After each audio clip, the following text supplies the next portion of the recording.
Hello guys, I'm Mo and I plan to continue reading the As Long as the Lemon Trees Grow by Zoulfa Katouh, and for today it will be the second chapter from that book. And just like before, the plan and the mission was still the same, which is reading for at least 10 minutes in order to improving my reading comprehension and my way of pronounce some word in English word. So let's just start. I lost everything last July, all in the span of 1 week. Back then, I lay on a hospital bed, silent tears staining the cuts on my face, my left thigh itching from the fall, and my bruised ribs protesting painfully every time I breathed. My hands were wrapped in such heavy gauze. They looked like metal. Shrapnel had dug holes into my hand. The blood burst out like a fountain. But all of that was manageable. The only serious injury was at the back of my head. The force of the explosion had me flying back, and concrete met the base of my skull, marking me for life. Dr. Zayas stitched me up. It was the first time I met him. He told me I was lucky to escape with only a scar. I think he was trying to take my mind off the fact that Mama hadn't been as lucky. That the bomb snatched her away from me and I'd never be able to hug her again. Later that day, when Huff appeared and told me his name, it took a bit for me to realize I was the only one seeing him. At first, I thought the drug were giving me vision, that he would disappear when the morphine did, but he stayed by my side, whispering horrible things while I cried on Mama. Even when the pain subsided and my ribs healed and my hands cured, he didn't leave. And once that conviction settled in, panic followed soon after. He was a hallucination who had come to stay. One who, every night for the past 7 months, has cruelly plucked on my fears, breathing life into them. There is no other explanation. Boiling him down to scientific fact is the only way I'm able to face him. Whatever makes you feel better, he smiles wickedly. I rubbed the scar at the back of my head, feeling the callous ridges against my finger. Daisies, I whisper. Daisies, daisies. Cobb pushes his hair out of his eyes and takes a pack of cigarettes out of his breast pocket. The carton is red, always the same shade as the spot on his shoulder. He plucks one long tube and presses it between his lips before lighting it. The knob pleases, eating away at the edges, and he takes a long drag. I want to know why you didn't talk to him, he said. Didn't you promise yesterday you will, like you've been promising me every night? His voice is low, but there's no mistaking the trait poisoning each word. That's how it started with him, a snide remark here and there, nudging my talk toward leaving Syria, until one day he decided I should ask aunt for a boat, and he hasn't stopped demanding I do so.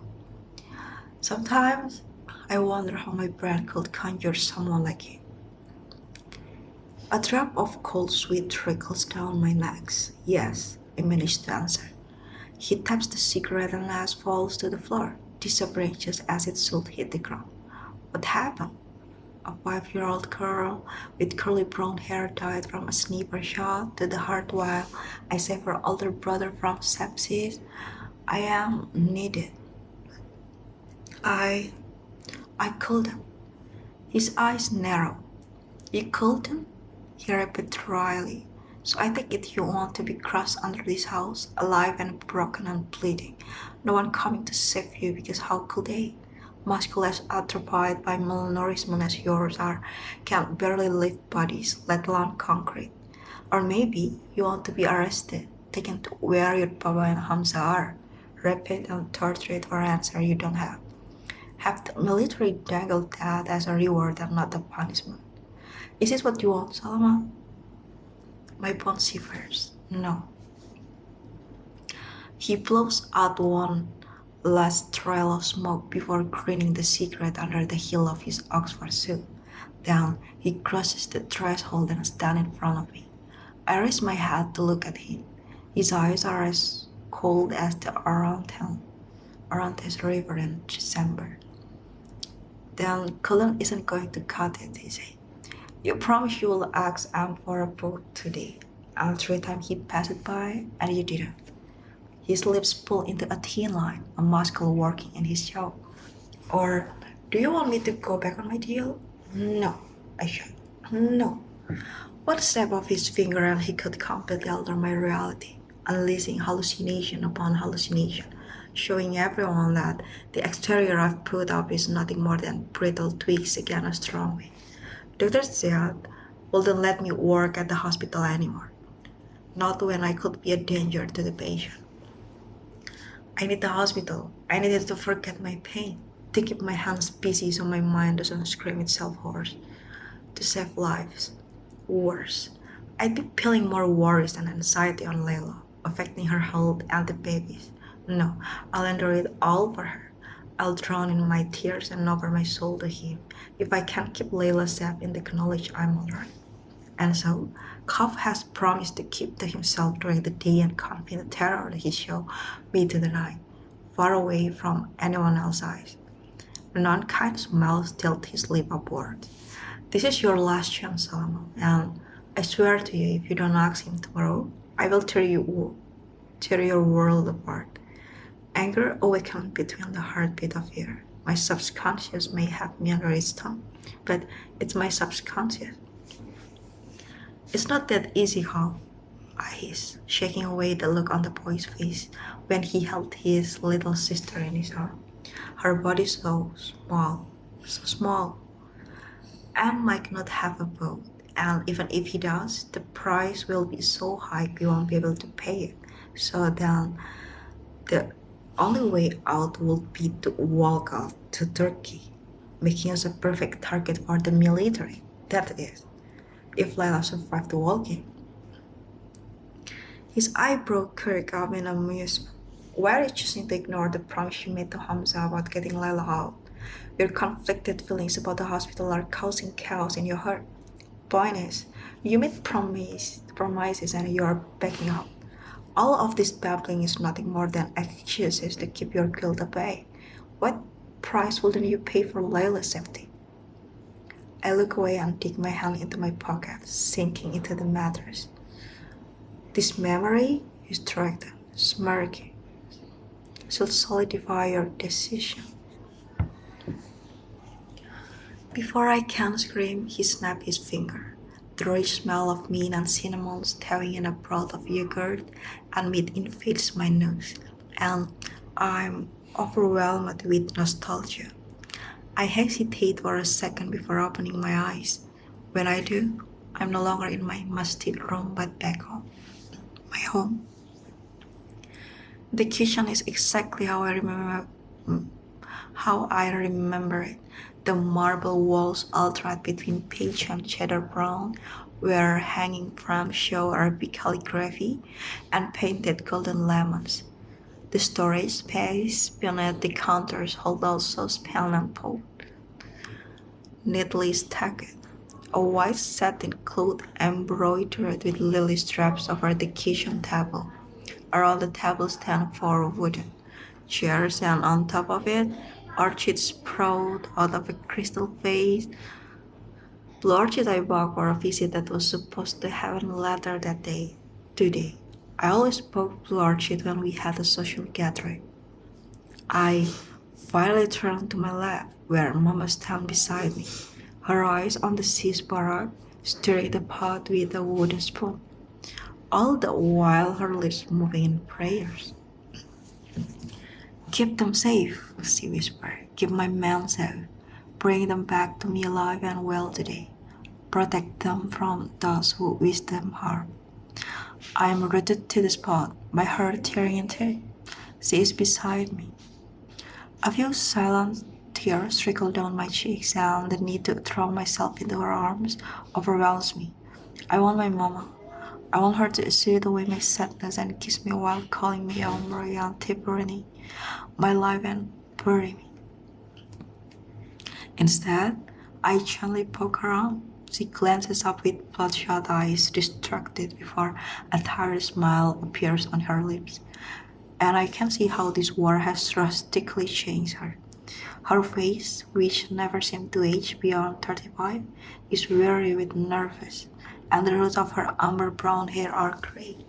She never let her roots go gray, always the picture of prim and proper. Her bones poke out sharply and dark shadow thin under her eyes, where they never existed before. Tia Bury will be okay, inshallah, she whispered, wrapping one arm around my shoulder and squeezing me to her. Bury me before I bury you. I did. Yes, Mama. I managed to choke out, melting into her touch. Oh, Salma, Hamza called as he walked in with Baba from the living room, and I nearly cried out. They are here. Hamza's honey-colored eyes are full of life and mirrors Baba. They are both wearing coats with the Syrian Revolution flag hanging over one shoulder. One twist and it could be a noose. Are you seriously going to cry? I don't ask Hamza where Lila is because I know she's back at their home. Waiting for him, but he won't be returning to her today. Hamza, don't teach your sister, Baba said, walking over to Mama.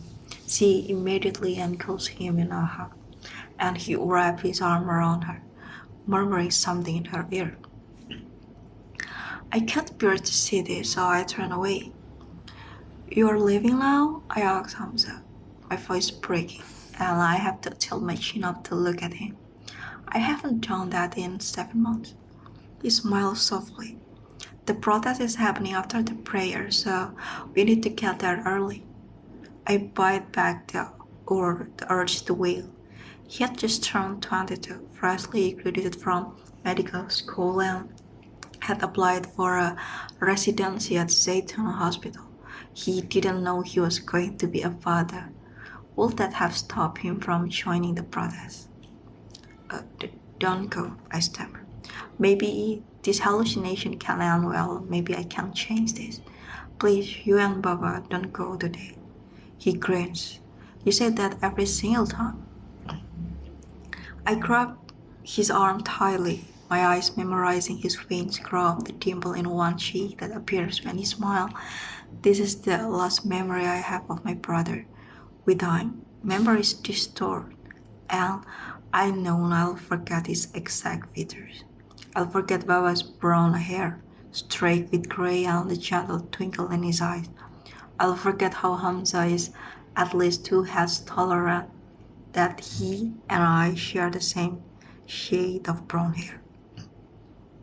I'll forget the dimple in Mama's cheeks and her smile, which light up the world.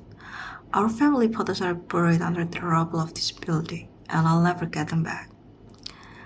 Oh, Salma, why are you being weird? He said, and then shake his head when he sees the tears in my eyes. He adds kindly, I promise you will come back. What lie? My lungs constrict. I know what he's going to sound like. I have replayed this conversation in my mind on a loop until the words crumble together. But if I don't, he takes a deep breath, turning serious. Salama, if I don't, then you take care of Layla. You make sure she and Mama are okay. You make sure you 3 stay alive and safe. I swallow hard. I already promised you that. When the people flooded the street during the very first protest, Hamza immediately took me aside and made me feel exactly that. He was always intuitive, smart beyond his years. He always sensed when I was down, even if I didn't say anything. His heart, as soft as a glove, reached out to everyone around him. He knew that Mama, despite her terror, would need to be dragged out of Syria kicking and screaming, that Delilah would scoff if he asked her to run away, leaving him behind. But I would make sure they both stay alive. I would put my family's safety above everything, whoever was left of it. Promise me again, he said fiercely. I cannot go out there in good conscience without knowing for sure. I need to hear those words. The honey in his eyes burns like fire. I promise, I managed to whisper. Two words were never heavier. No, he's supposed to unravel my hair before walking out with Papa, never to come back. But he doesn't. His hand gripped my shoulder. Did you? I faltered. What? The fire raged in his gaze. After the military took me and Baba, did you get Mama out? Did you save Layla? Or did you throw their lives away? My bones rattled. Salma, did you lie to me? I couldn't trip from his expression. I backed away, pressing my hands to my chest. Did you let Mama die? He asked, his voice louder. Mama and Baba stand beside him, blood trickling down the right side of Mama's face. It falls to the ceramic floor she polishes every single day. Each drop feels like a knife to the heart. I'm sorry, I plead. Please forgive me. Sorry? Baba said, his brow furrowed. You let your mother die. You're letting Layla die for what? Mama might forgive you, Hamza said, but I won't. If Layla suffers because of your choices, Alama, I will never forgive you. I collapsed to the floor, weeping. I'm sorry, I'm sorry. Not enough, they all say in unison. The floor shakes underneath me and finds twists around my ankle, pulling me beneath the tiles. My kitchen and home crumble and I fall into the black abyss screaming. My back hits a slab of stone and I struggle to take in a breath. When I open my eyes, smoke from a building on fire covers the pale blue sky above. Oxygen becomes scarce in my lungs and I cough, shakily getting up onto my feet. Before me stands the 7-story building I called home. The balcony on the 6th floor has laundry drying outside and the one under it has the Syrian Revolution flag hanging proudly from the baluster. It ruffles in the wind, looking as if it will fly away, but Hamza had knotted it high on each side to make sure it stayed put. After he and Baba were arrested, Mama couldn't bear to take it down. The air around me is very still. I know where I am without needing to ask. Cough has taken me a week into the future to one of the worst days of my life. Mama. No, I groan. No. You gotta save her. Cough's down a few feet from me. She's already dead. My building is 15 steps away. I can make it. I can save her. Mama, I screamed, running toward her. Get out. Get out. The planes are coming. But it's too late. They are faster than my voice. And the bombs don't care that there are innocent people inside. The high-pitched sounds rain against my ears as they smash the building to blood-eyed fragments. The aftershock doesn't blow me away. It razes the building to the ground and I'm standing over Mama's mutilated body. She wasn't wearing her hijab. Her brown hair is gray with debris. Her head bent at a wrong angle. And blood. There is so much blood staining my bare feet. My stomach heaves at the sharp, metallic smell. I cry, falling to my knees and clutch her body, drawing her closer to my living room. My hands shake uncontrollably as I try to brush away the hair plastered to her cheek. But I only smear her with her blood. Flecks of it land in my mouth. Mama, oh God, not again, not again. Oh, I just realized that I cannot express it like the novel, but I try my best for practicing, so I hope it's still okay. Her eyes close over, staring right back at me. Why didn't you save me? Mama whispered, her eyes vacant. Why? I'm sorry, I sobbed. Please forgive me. I dripped tears on her still face, my lips pleading with her to come back, and I hugged her. Even with all the blood drenching us both, she still smelled the same. She's gone, Salama. Cough said from behind me. Look, there you are over there. I glanced toward where he's pointing, between the rubble and smoky haze of the bomb. There is past me. Her cheeks are still full, her eyes beginning to come to terms with the pain that will become her constant companion. She is only 17 and has barely glimpsed what true horror means.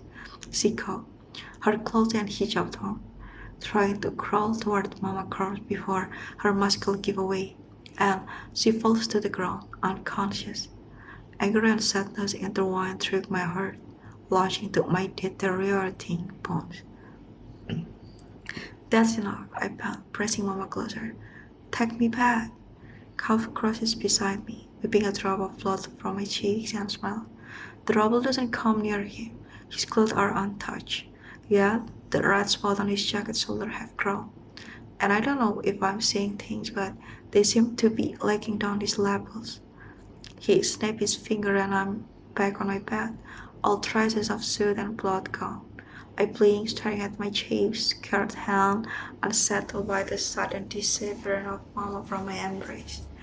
The tears on my face still wait are the only proof of what I went through. Katouh takes a deep breath, satisfaction etched on every line of his pale face, and retreats to the window. That will be Layla if you continue to be obstinate. He takes out another cigarette. You've already broken half of your promise. Do you want Layla dead to be your undoing? My body betrays me, shaking all over, and I clutch my right blanket to hide it. He blows out a cloud of dark gray smoke that falls to the tattered floor and weeps before vanishing. Every day, more of your patience passes away. Each one of them is another regret in your heart. Staying here will destroy you even if Layla survives. Go away, I whimper, hating my brain for doing this to me. I don't like being treated as a fool, Salama, he murmured. Give me what I want and I might life you alone. My tongue is dry, and the half-moon scar on my palms, the result of my own nails, began to harden. Instead of answering him, I turn away, my brain banging against my skull. My eyes fall on the closed drawer of the nightstand beside the bed, where I keep my hidden stash of Panadol pills. I've been collecting them since July in preparation for Layla's labor, and for one brief second I considered taking one. But decide against it. I don't know if we'll have access to medicine where we'll be. Jasmine, Jasmine, Jasmine. I murmur over and over until I swear I can smell them like I used to when Mama took me in her arms. Oh, that's happy. Oh, at least I already practicing even like the story of this novel seems really sad. So thank you. I'll see you around.